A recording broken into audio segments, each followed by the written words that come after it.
because it has to sustain. Biju Janata Dal को बेसी नेता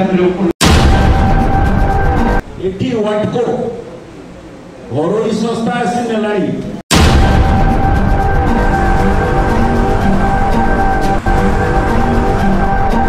because it has to sustain. आम पर पीढ़ी आम आगामी पीढ़ी ए नदी बहिबा होचे से महानदी गोटे भाग and that must be determined. जल्दी गंगा पाई अच्छे 30%.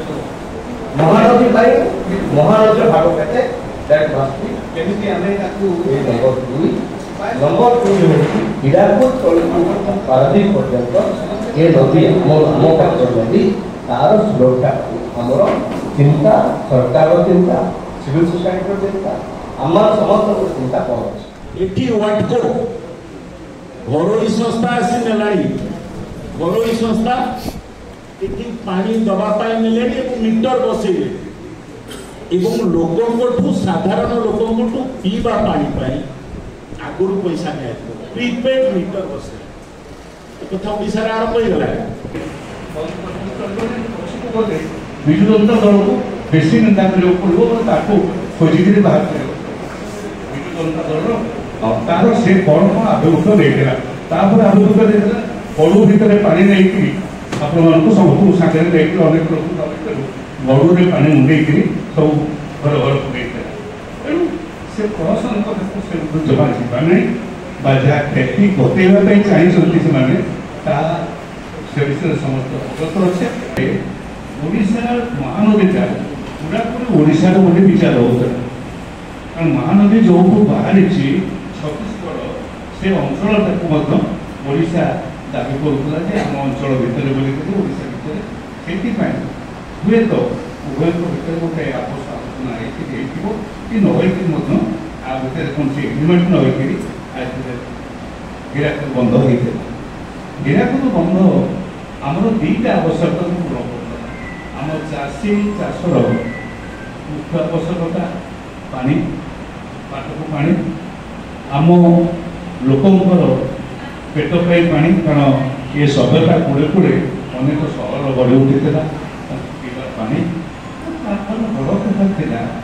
ये सब पाटक पानी और पेटक पानी सहित आम जंगल में रोकवा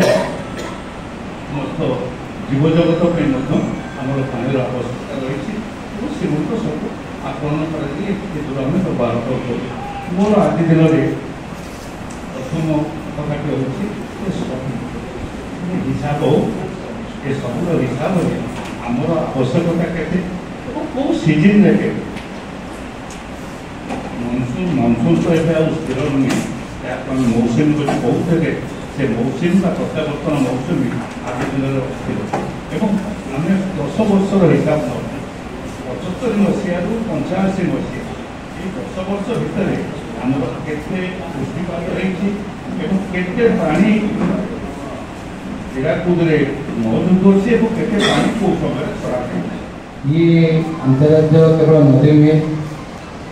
उभय राज्य भितर अधिकार रही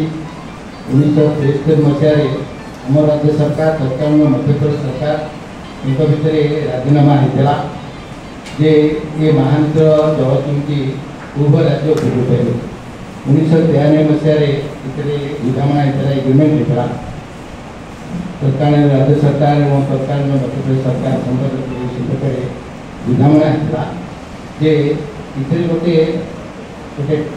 गठन करा कमी उभय नदी डिस्ट्रीब्यूशन बोर्ड सेंट्रल बोर्ड जोटा जल बंटन गोटे सेंट्रल बोर्ड करा यहाँ 1993 होता से कार्य है छत्तीसगढ़ राज्य गठन पर से जो राजीनामा होता कार्यकारी करना एवं सेंट्रल बोर्ड नकरिक बुझामणा कमी वाटर डिस्ट्रीब्यूट कमी जल बंटन हम से दिगरे कौन पदक्षेप ननी एक तरफा भाव में सब जो सब उपनदी सब बाहरी जोटा आसिक डिस्ट्रीब्यूट जोटा ट्रिब्यूटारी महानदी से सब जेहेतु ट्रिब्यूटारी गुड़ाक राज्य भितर अंतर्भुक्त से आनिकट करके पानी रखा आरंभ कर आस्ते आस्ते ସେମାନେ ସମ୍ପୂର୍ଣ୍ଣ ମହାନ୍ତର ପାଣିକି କିଭଳି ଭାବରେ ବ୍ୟବହାର କରିବେ ସେ ଦିଗରେ ତାଙ୍କର ଉଦ୍ୟମ କଲେ। ତାଙ୍କର ଯେତିକି ସେୟାର ତାଠାରୁ ଅଧିକ ପାଣି ରଖି ତାଙ୍କ ରାଜ୍ୟର କେବଳ କ୍ଷେତ ପାଇଁ କହିଲେ, ଜମି ପାଇଁ କହିଲେ, କିନ୍ତୁ ବାସ୍ତବ କ୍ଷେତ୍ରରେ ସବୁ ଯେଉଁ ସବୁ ଶିଳ୍ପ ଗତି ହେଉଛି ଫର୍ମାଷ୍ଟେସନ ବସିଛି ପ୍ରାୟ 15ଟି ସେତେବେଳେ ହେଇଥିଲା ଆରମ୍ଭ, ତାକୁ ବର୍ତ୍ତମାନ ତ ପ୍ରାୟ 100 ବର୍ଷ ହେଇସାରିଲାଣି। ସେସବୁ ମହାନ୍ତର ପାଣି ବ୍ୟବହାର କରିବା ପାଇଁ ସବୁ ଗଠନ କଲେ।